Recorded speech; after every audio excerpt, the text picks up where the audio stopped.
distinguées personnalités, veuillez recevoir les salutations distinguées de son Excellence le capitaine Ibrahim Traoré, président du FASO, chef de l'État. Le préambule de la Constitution de l'Organisation internationale du travail 1919 stipule clairement que, je cite, « Une paix universelle et durable ne peut être fondée que sur la base de la justice sociale ». Fin de citation.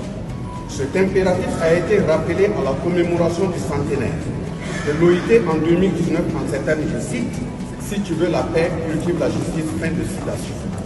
C'est parfois en ces principes et valeurs de solidarité, de justice sociale et de paix édictées que le Burkina Faso a adhéré de façon souveraine à l'OIT le 21 novembre 1960. De cette date à ce jour, il a ratifié 44 conventions. Depuis 2015, une guerre de prédation baptisée terrorisme lui est lâchement imposée pour mieux piller ses richesses. Face au mutisme presque général de la communauté internationale frisant d'insensibilité par la complicité de certains États et ayant davantage compris et retenu que la survie, la stabilité, l'épanouissement et le progrès social véritable d'un pays ne découleront pas de tonnage de conventions ratifiées, encore moins d'une présence artificielle dans une foison d'organisation. Le peuple burkinabé s'est résolument engagé et déterminé dans une lutte qui consent les sacrifices à la hauteur du défi historique qui est la conquête de sa souveraineté pleine et entière, car c'est à cette seule condition que nous vivrons libres et dignes.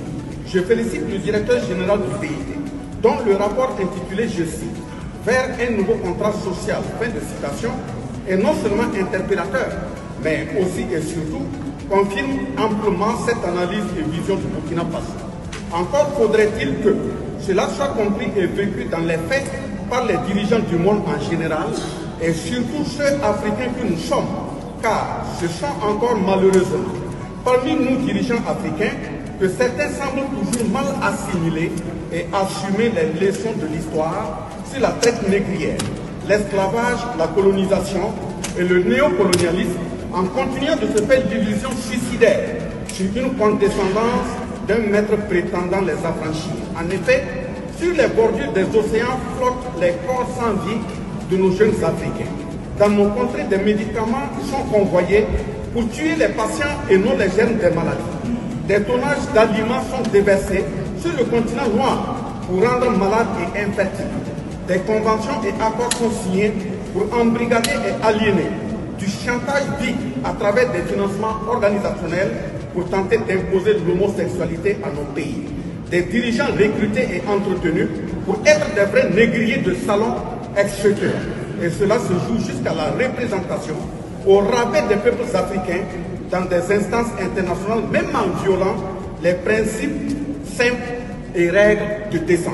Si l'OIT veut survivre en tant qu'organisme spécialisé de l'ONU, ses mandats tripartites doivent courageusement s'assumer dans le sens plein des valeurs humaines ennoblissant, notamment la dignité, l'intégrité et l'honneur. En attendant, le peuple burkinabé a conçu son contrat social prioritaire qui est en cours de mise en œuvre et décliné dans le plan d'action pour la stabilisation et le développement et articulé autour de la sécurisation de l'ensemble du territoire national, la réponse urgente, efficace et efficiente à la crise humanitaire, la promotion de la bonne gouvernance et la lutte contre la corruption, l'engagement des réformes politiques, administratives et institutionnelles en vue de renforcer la culture démocratique et consolider l'état de droit, la réconciliation nationale et la cohésion sociale et l'organisation d'élections libres, transparentes et inclusives.